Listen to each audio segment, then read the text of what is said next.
ఈ ఉగాది నుండి astrology plus law of attraction తో కొత్త జీవితాన్ని మొదలు పెట్టండి. వెంటనే జేకేఆర్ గురుగారి పర్సనల్ అపాయింట్మెంట్ తీసుకోండి. కుంభరాశి వారికి ఈ 2025 విశ్వావసునామ సంవత్సరము నుండి మళ్ళీ ఉగాది పండుగ వరకు కూడా ఎలా ఉంది అంటే బాగుంది అని తెలియజేస్తూ ఉన్నాను. ఆదాయం 8, వ్యయం 14, రాజపూజ్యత 7, అగౌరవము 5. ఖర్చు పెట్టేటువంటి చోట మాత్రం కొంచెము చూసి జాగ్రత్తగా ఆచితూచి అడుగులు వేసి ఖర్చు పెట్టండి. రాబడి బాగా ఉంటుంది, కానీ ఖర్చు కూడా అలాగే ఉంటుంది. కాబట్టి ఎంత వచ్చిందో మొత్తం అంతా ఖర్చు పెట్టాలి అనేటువంటిది రూల్ ఏమీ లేదు. కొంచెం తగ్గించుకుంటే మేలు జరుగుతుంది. ఆలోచనలతో నడుచుకోండి.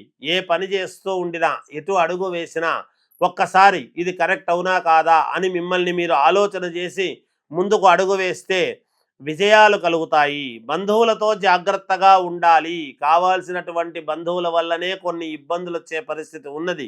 కాబట్టి జాగ్రత్తగా ఉండద్ది. అనవసరమైనటువంటి ఇబ్బందులు ఏవి తెచ్చుకోకుండా జాగ్రత్త పడతారని తెలియజేస్తున్నాను. మనశ్శాంతి అనేటువంటిది కావాలి అని కోరుకుంటారు. మనశ్శాంతి కలుగుతుంది గాక కీర్తి ప్రతిష్టలు ఒకంత తగ్గేటువంటి పరిస్థితి ఉన్నది. అయినా దైవానుకూలముతో మొండిగా ముందుకు వెళ్ళేటువంటి పరిస్థితులు ఉన్నాయి. ఎవరు చెప్పిన మాట వినరు. మీకు నచ్చినటువంటిదే చేస్తారు గాక. ఆవేశం వచ్చినప్పుడు పూర్తి ఆవేశం ఉంటుంది, తర్వాత తగ్గిపోతే మళ్ళీ ఆలోచనలు చేస్తారు. ఈ రాశి వాళ్లకు సన్మానాలు, సభలు, మరుగునబడినటువంటి వాళ్ళను కూడా మళ్ళా పైకి లేపి ఒకసారి గుర్తింపు పొంది మళ్ళీ మా ప్రభావం ఉంది అని చూపించేటువంటి పరిస్థితులు ఏర్పడతాయి గాక. ఉద్యోగస్తులకు చాలా అనుకూలముగా ఉన్నది. వ్యాపారస్తులు జాగ్రత్తగా అడుగులు వేయాలి. ఆచితూచి అడుగులు వేస్తే మంచి లాభాలు పొందుతారుగాక.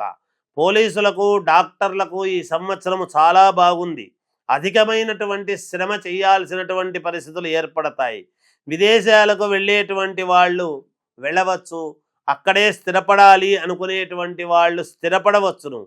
కుటుంబంలో చిన్న చిన్న చికాకులు అనేటువంటివి ఉంటాయి. అయినా వాటిని అధిగమించి ముందుకు వెళ్ళేటువంటి ప్రయత్నము చేస్తారు.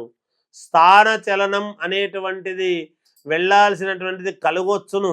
కానీ మళ్ళీ మీ యొక్క ఆలోచనలతో ఎక్కడికి వెళ్లకుండా జాగ్రత్తగా ఉన్న చోటనే అనుకూలవంతముగా చూసుకొని విజయాన్ని పొందేటువంటి పరిస్థితిగా ఉండబోతూ ఉన్నది అని తెలియజేస్తూ జయోస్తు.